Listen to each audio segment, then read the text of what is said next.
कल अपन महाजन समूह के बारे में पढ़ रहे थे और अपन ने पढ़े कि जहाँ जनसंख्या का देखे निवास क्षेत्र विश्व में 4 बड़े महाजन समूह हैं। एशियाई जनसमूह कल अपन ने पढ़ा विश्व का सर्वाधिक जनसंख्या वाला जनसमूह है। उसके बाद यूरोपीय जनसमूह, अमेरिकी जनसमूह और अफ्रीकी जनसमूह।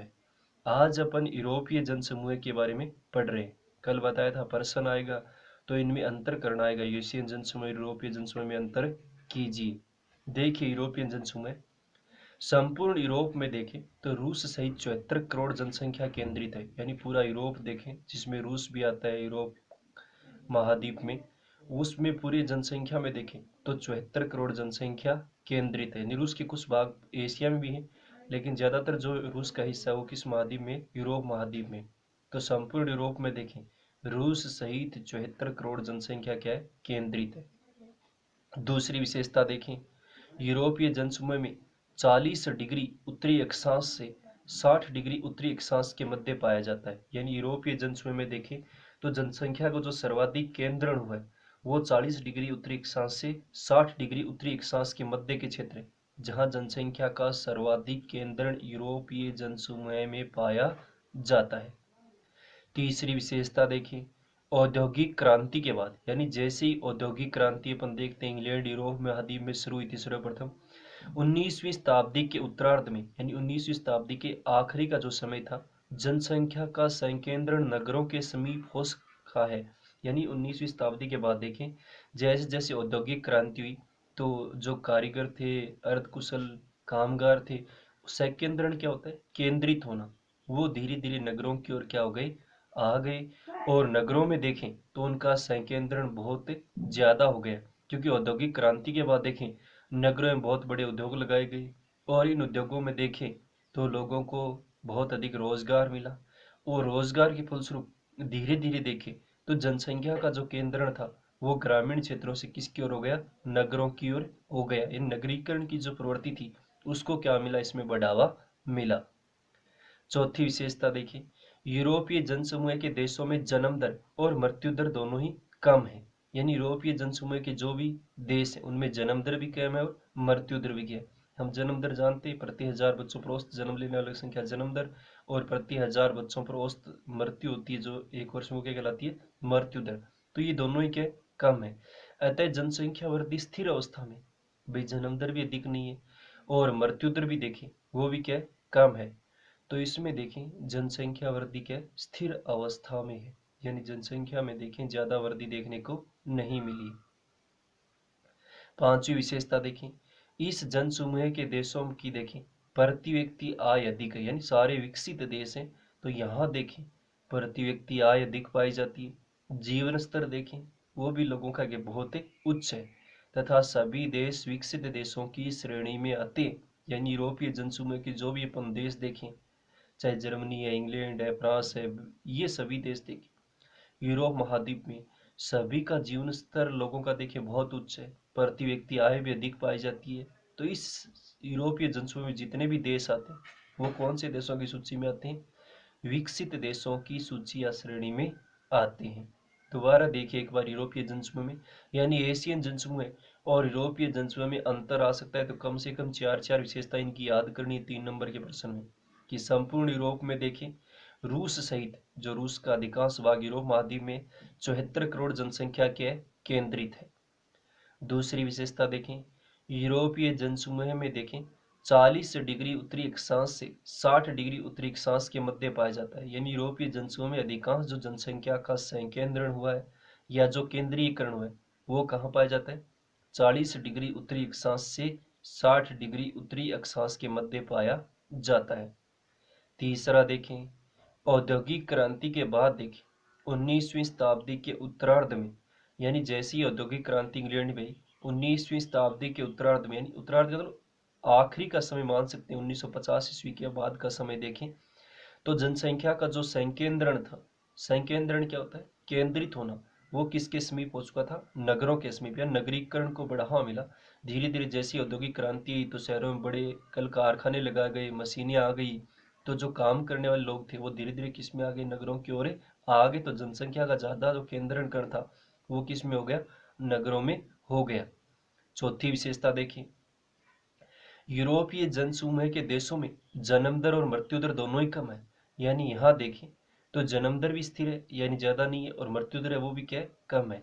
अतः जनसंख्या वृद्धि स्थिर अवस्था में, यानी जनसंख्या वृद्धि देखें वो भी स्थिर अवस्था में, यानी ज्यादा कोई उसमें न तो जनसंख्या में वृद्धि हो रही न क्या हो रही है, कमी हो रही, क्योंकि जन्म दर और मृत्यु दर दोनों ही क्या है, कम है। पांचवी विशेषता देखें, इस जनसमूह के देशों की प्रति व्यक्ति आय अधिक है और जीवन स्तर उच्च है। यानी इस देश जनसमूह के देशों में देखें प्रति व्यक्ति आय अधिक है और जीवन स्तर देखें वो भी क्या है, उच्च है, यानी बहुत अच्छा है इनका जीवन स्तर। तो सभी देश देखें विकसित देशों की श्रेणी में आते हैं, यानी जितने भी यूरोप महाद्वीप के इस जनसमूह में आते हैं देश, वो सभी कौन से देशों की सूची में आते हैं, विकसित देशों की सूची में आते हैं, श्रेणी में आते हैं। तो ये यूरोपीय जनसमूह की 5 विशेषताएं याद करनी है, यानी एशियन जनसमूह और यूरोपीय जनसमूह में अंतर आ सकता है। तीसरा जनसमूह देखिए अमेरिकन जनसमूह। देखिए अमेरिकन जनसमूह, अमेरिकी जनसमूह का विस्तार उत्तरी अमेरिका के उत्तरी पूर्वी भाग में, यानी अमेरिकी जनसमूह का विस्तार देखें तो उत्तरी अमेरिका का उत्तरी पूर्वी भाग, यानी उत्तरी और पूर्वी भाग देखें वहां जनसंख्या का ज्यादा केंद्रण हुआ है, जनसंख्या का ज्यादा जमाव यहाँ पर मिलता है। इसमें संयुक्त राज्य अमेरिका का उत्तरी पूर्वी भाग हो गया तथा कनाडा के पूर्वी तटीय क्षेत्र शामिल है, यानी यूएस से जिसको अपन संयुक्त राज्य अमेरिका कहते हैं उसका उत्तरी पूर्वी भाग है। यानी संयुक्त राज्य अमेरिका का जो उत्तरी पूर्वी भाग है उस क्षेत्र में देखें तो जनसंख्या का बहुत ज्यादा केंद्रण हुआ है, यानी सघन जनसंख्या वहां पाई जाती है। इसके साथ साथ कनाडा जो उत्तरी अमेरिका महाद्वीप का देश है, कनाडा के पूर्वी तटीय क्षेत्र में देखें तो वहां पर भी क्या जनसंख्या बहुत ज्यादा है, इस क्षेत्र को भी इसमें शामिल किया गया। ये विश्व का सबसे विकसित और नवीन जनसमूह, यानी तीसरी विशेषता देखें तो ये विश्व का सबसे विकसित है, यानी सबसे विकसित है और सबसे नवीन है, यानी सबसे नया जनसमूह है, जनसंख्या का ज्यादा, यहाँ पर इसकी खोज हुई थी अमेरिका की बाद में, तो इसको सबसे विकसित और सबसे नवीन जनसमूह के नाम से जाना जाता है, यानी सबसे नया है ये जनसमूह। चौथा देखें, इस जनसमूह की कुल जनसंख्या का 90% यूरोप से आए लोग हैं, यानी अमेरिकी जनसमूह में देखें तो आप्रवासी लोगों की संख्या ज्यादा है, यानी यूरोप महाद्वीप से प्राचीन काल में यहाँ पर 90% लोग आकर बस गए, वो इस जनसमूह की कुल जनसंख्या कितने, 90% लोग हैं।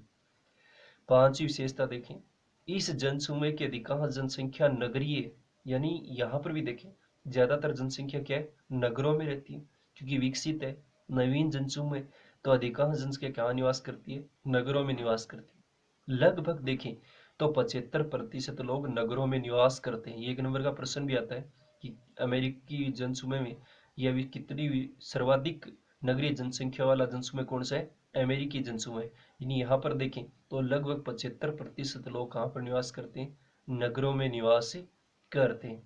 दोबारा से देखिए अमेरिकी जनसमूह, यानी अमेरिकी और अफ्रीकी जनसमूह में भी अंतर आ सकता है, चारों याद करने, अमेरिकी यूरोपीय जनसमूह में अंतर आ सकता है, यह अमेरिकी जनसमूह और एशियाई जनसमूह में अंतर आ सकता है। देखिए पहला अमेरिकी जनसमूह का विस्तार उत्तरी अमेरिका के उत्तरी पूर्वी भाग में, यानी अमेरिकी जनसमूह का विस्तार देखें तो उत्तरी अमेरिका का उत्तरी पूर्वी भाग है, उस क्षेत्र में देखें तो बहुत अधिक जनसंख्या पाई जाती है, जनसंख्या का निवास है। इसमें संयुक्त राज्य अमेरिका का उत्तरी पूर्वी भाग आता है, यानी संयुक्त राज्य अमेरिका का देखें उत्तरी पूर्वी भाग है। कनाडा के पूर्वी तटीय क्षेत्र शामिल है, यानी कनाडा के देखें तो पूर्वी समुद्र तटीय जैसे जो अटलांटिक महासागर से लगते हैं तटीय क्षेत्र है, उस क्षेत्र को इसमें शामिल किया गया। ये विश्व का सबसे विकसित है, यानी विश्व में देखें तो सबसे विकसित है ये और नवीन जनसमूह है, यानी नई दुनिया के नाम से अमेरिका जानते हैं, बाद में इसकी खोज हुई। तो ये विश्व का सबसे विकसित है, यूरोपीय जनसमूह से विकसित है और नवीन जनसमूह है। चौथा देखिए, इस जनसमूह की कुल जनसंख्या का 90% यूरोप से आए हुए लोग हैं, यानी इस जनसमूह में देखें तो कुल जनसंख्या के जो 90% लोग हैं वो किसी समय यूरोप से आए यहाँ आप्रवासी के रूप में काम करने के लिए, व्यापार करने के लिए, और यहाँ आकर बस गए। प्राचीन काल में इसकी जनसंख्या बहुत कम थी, तो अब भी देखें इस जनसमूह की कुल जो जनसंख्या है वो 90% कौन से जनसमूह से आए लोग मान गए, यूरोपीय जनसमूह, यूरोप महाद्वीप से आए हुए लोग यहाँ निवास करते हैं। और इस जनसमूह की अधिकांश जनसंख्या देखें नगरीय, यानी सर्वाधिक नगरीय जनसंख्या वाला जनसमूह कौन सा है, यूरोपीय जनसमूह है। और लगभग देखें 75% लोग यहाँ पर कहाँ निवास करते हैं, नगरों में निवास करते हैं। यानी छोटा प्रश्न आता है कि बार कि सर्वाधिक नगरीय जनसंख्या वाला जनसमूह कौन सा है? अमेरिकी जनसमूह। और यहाँ पर देखें तो 75% जो लोग हैं वो नगरीय जनसंख्या, या 75% जो लोग देखें वो नगरों में क्या करते हैं? निवास करते हैं। तो ये दो हो गए यूरोपीय जनसमूह और अमेरिकी जनसमूह। कल अपन ने एशियाई जनसमूह पढ़ा था। इन दोनों की चार चार कम से कम विशेषताएं याद करनी, यानी या तो एशियाई और यूरोपीय जनसमूह में अंतर आएगा, या यूरोपीय जनसमूह में अमेरिकी जनसमूह में। एक और अपन पढ़ेंगे आगे, अफ्रीकी जन समूह है।